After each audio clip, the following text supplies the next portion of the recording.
This is the story of a man.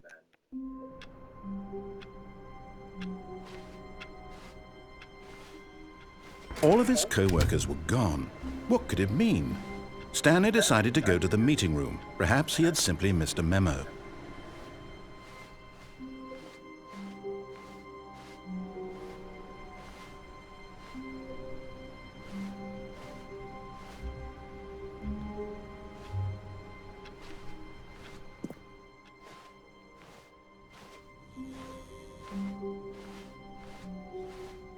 When Stanley came to a set of two open doors, he entered the door on his left.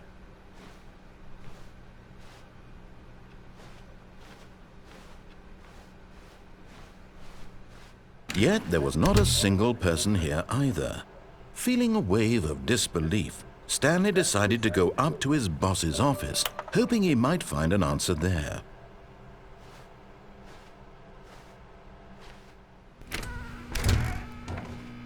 Stanley stepped into the broom closet, but there was nothing here, so he turned around and got back on track.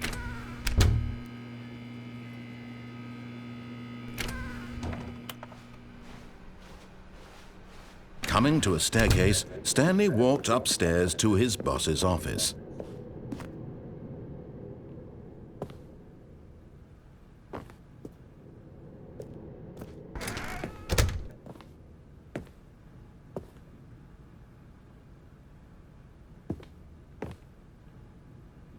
Stepping in.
All of his co-workers were gone. What could it mean? Stanley decided to go to the meeting room. Perhaps he had simply missed a memo.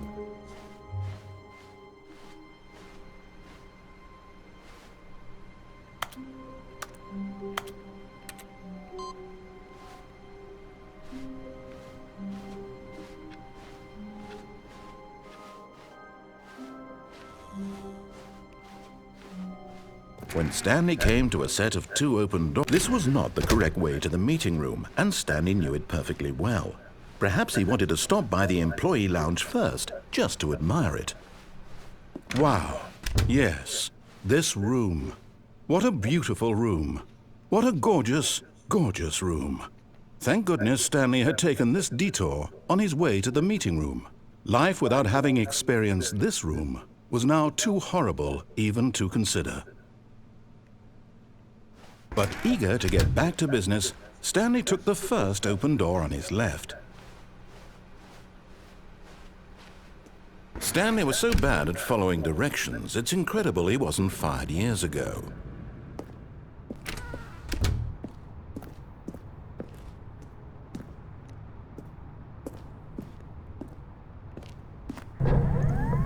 Oh, well, look who's got cold feet. Sorry to break it to you, Stanley, but that lift isn't coming back. You'd best either get comfortable right here on this platform, or test your luck by jumping to the floor below.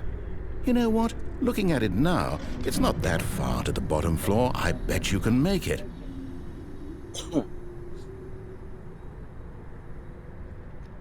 Come on. I'm sure you'll survive the jump. Don't tell me you're scared. That's not the Stanley I know. Do it! Do it! Do it! Do it! Do it! Do it! Do it!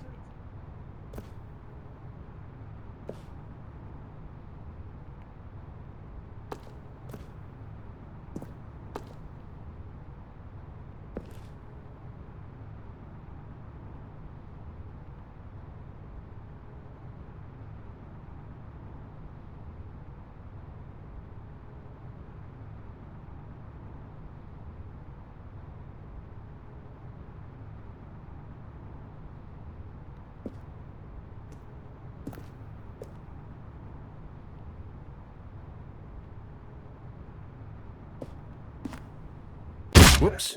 Looks like I was wrong. How clumsy of me.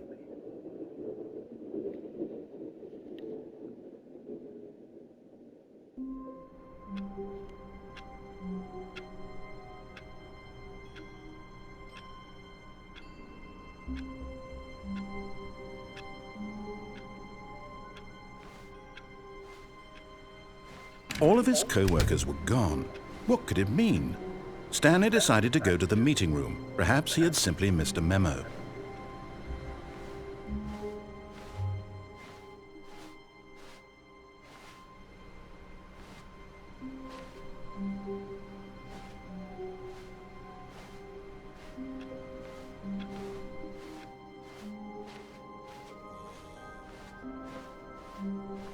When Stanley came to a set of 2 open doors, he entered the door on his left. This was not the correct way to the meeting room, and Stanley knew it perfectly well.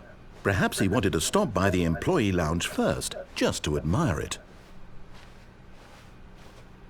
The lounge was sublime, a work of art. What was it about this room that called so deeply and so personally to Stanley? Its grace? Its subtle charm? No. Stanley knew it was something deeper, something darker.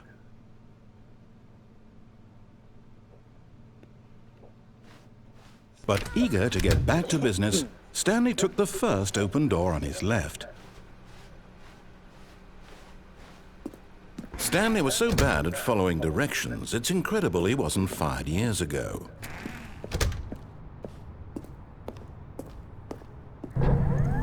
Look, Stanley, I think perhaps we've gotten off on the wrong foot here.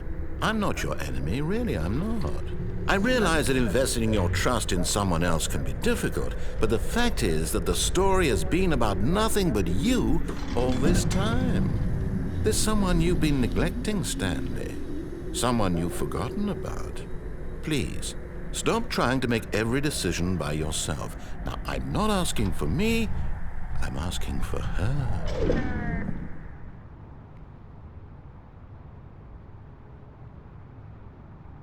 This is it, Stanley. Your chance to redeem yourself, to put your work aside, to let her back into your life. She's been waiting. That's her, Stanley. You need to be the one to do this, to reach out to her. Oh, no, you can't. Did you just unplug the phone? No, that wasn't supposed to be a choice. How did you do that?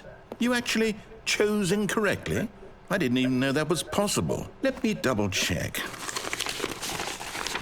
No, it's definitely here, clear as day. Stanley picks up the phone. He's taken to his apartment where he finds his wife, and the two pledge themselves to one another. Music comes in, fade to white, roll credits. Not picking up the phone is actually somehow an incorrect course of action. How is that even possible? None of these decisions were supposed to mean anything. I don't understand. How on earth are you making meaningful choices? What did you... Wait a second. Did I just see... No, that's not possible. I can't believe it. How had I not noticed it sooner? You're not Stanley. You're a real person. I can't believe I was so mistaken. This is why you've been able to make correct and incorrect choices. And to think I've been letting you run around in this game for so long. If you'd made any more wrong choices, you might have negated it entirely. It's as though you completely ignored even the most basic safety protocol for real-world decision-making. Or did you not grasp the severity of the situation? Well, I won't have that kind of risk on my watch. I'm going to stop the game for a moment so we can educate you properly on safe decision-making in the real world. Please observe this helpful instructional video. Choice. It's the best part of being a real person. But if used incorrectly, can also be the most dangerous. For example, in this scenario, a hypothetical real person named Rupert has a choice. He could invent a machine that eliminates food shortages across the world to make life better for all people. Or he could spend years of hard work forgetting how to read. Which choice would you make? Remember that unlike here, the real world makes sense, and at no time should you make a choice that does not conform to rational logic. If you find yourself speaking with a person who does not make sense, in all likelihood, that person is not real. Allow the person to finish their thought, then provide an excuse why you cannot continue talking. Turn to a partner and practice saying, "My goodness, is it 4:30? I'm supposed to be having a back, sack, and crack." Excellent. Making choices on a regular basis is the best part to a healthy decision-making process. Most medical professionals recommend making at least 8 choices per day. Do you make more than 8? Less? And finally, if you begin to wonder if your choices are actually meaningful and whether you'll ever make a significant contribution to the world, just remember that in the vast infiniteness of space, your thoughts and problems are materially insignificant, and the feeling should subside. At this time, your instructor will guide you in an exercise to test and reinforce the material covered in this video. Welcome back. You may have noticed that this room has begun to deteriorate as a result of narrative contradiction. But not to worry. Now that you're properly informed on good decision-making, we're going to revisit a choice you made just a few minutes ago and see what the correct thing to do would have been. This way, please.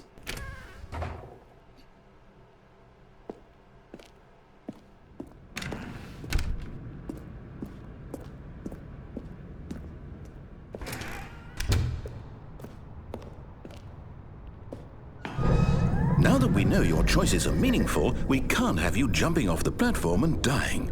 Imagine the main character dying senselessly halfway through the story. That story would make no sense at all. We just need to get you home as soon as possible before the narrative contradiction gets any worse. Unfortunately, it seems this place is not well equipped to deal with reality.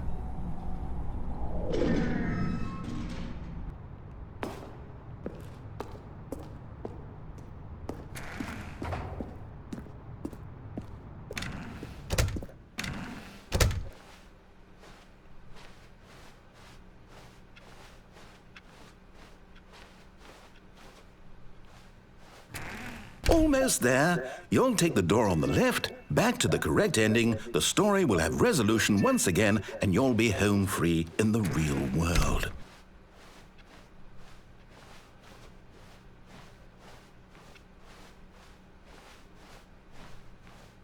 Now remember, all you need to do is behave exactly as Stanley would. That means choosing responsibly and always putting the story first. I'm quite sure you'll be up to the task. Just follow my lead and you'll be fine. All right. When Stanley came to a set of 2 open doors, he entered the door on his left.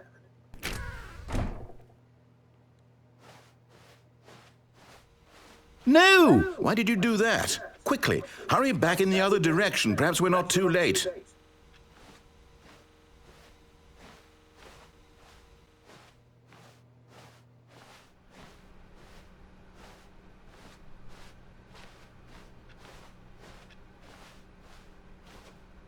Oh, it's ruined.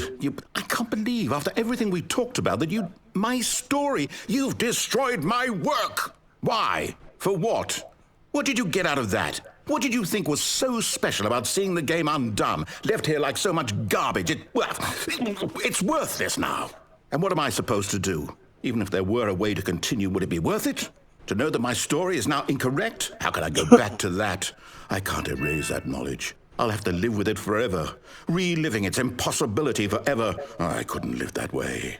Is it better to shut the game down entirely? To willingly destroy all of my work? I don't know. What's the answer? What do I do? What do I do? What do I... No, I have to. I have to shut the game down. I have to. I have to.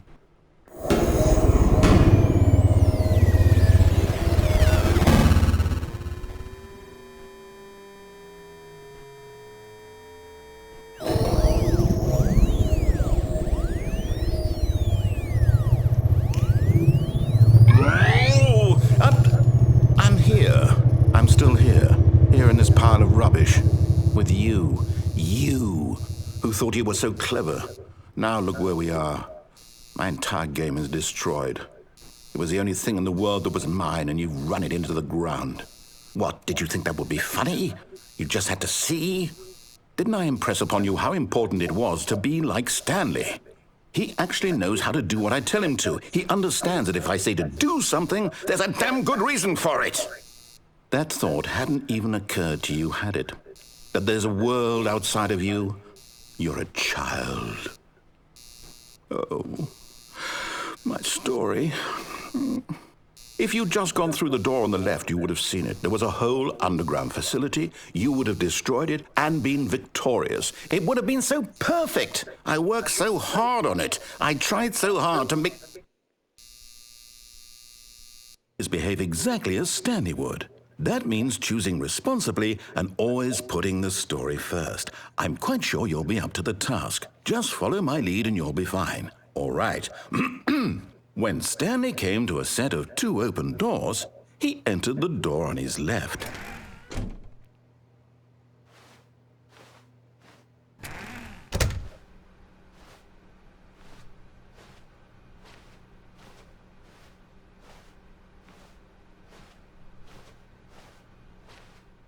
Yet there was not a single person here either.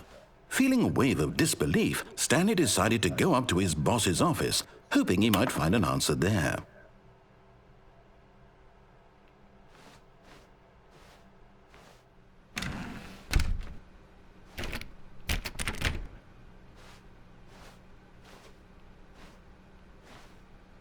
Coming to a staircase, Stanley walked upstairs to his boss's office.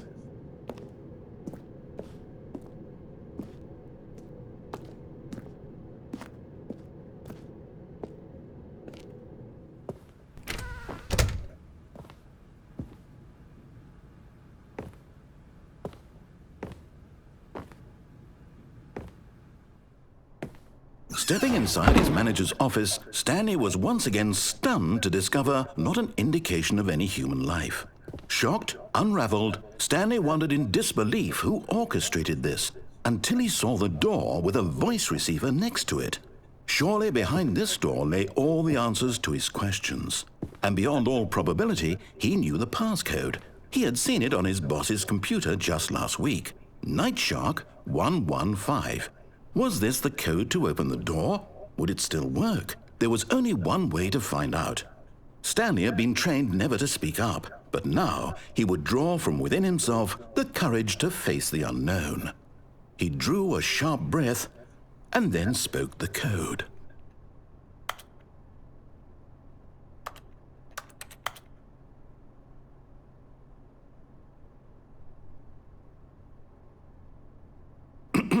Stanley spoke the code.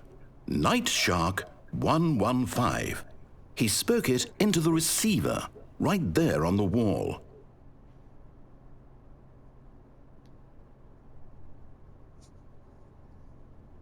I'm sorry, is there a problem? You didn't mishear me, did you? Please speak the code into the receiver. Otherwise, we can't get on with the story. This is a crucial step.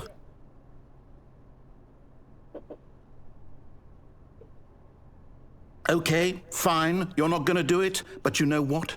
It's pretty humiliating to bring you this far, only for you to suddenly decide you have better things to do. I asked you for this one single thing, for your respect. The kind of respect Stanley shows for his choices. He knows what it means to take a story seriously. If you didn't want to see what I had to show you, then why did you come here? You had a choice, you know. You could have gone through the door on the right. You could have done whatever the hell you wanted over there. Why did you come this way? Speak. Say something to me. Explain yourself, you coward. You... When Stanley came to a set of 2 open doors, he entered the door on his left. Stanley? Hello? Are you... Is everything okay? Stanley, please. I need you to make a choice. I need you to walk through the door. Are you listening to me? Can you hear me? Is everything all right? Stanley, this is important. The story needs you. It needs you to make a decision. It cannot exist without you. Do you understand me? Whatever choice you make is just fine. They're both correct. You cannot be wrong here. We can work together. I'll accept whatever you do. I simply need you to take that step forward, please. Choose. Do something. Anything. This is more important than you can ever know. I need this. The story needs it. So, you hear me? Are you there? Are you listening to this? Stanley, are you there? Okay. It's okay, I can wait. You need time to decide. Time to make sure your choice is correct. That is the best choice. That's all right. I'll wait for you to decide what's the right thing to do. Take as much time as you need.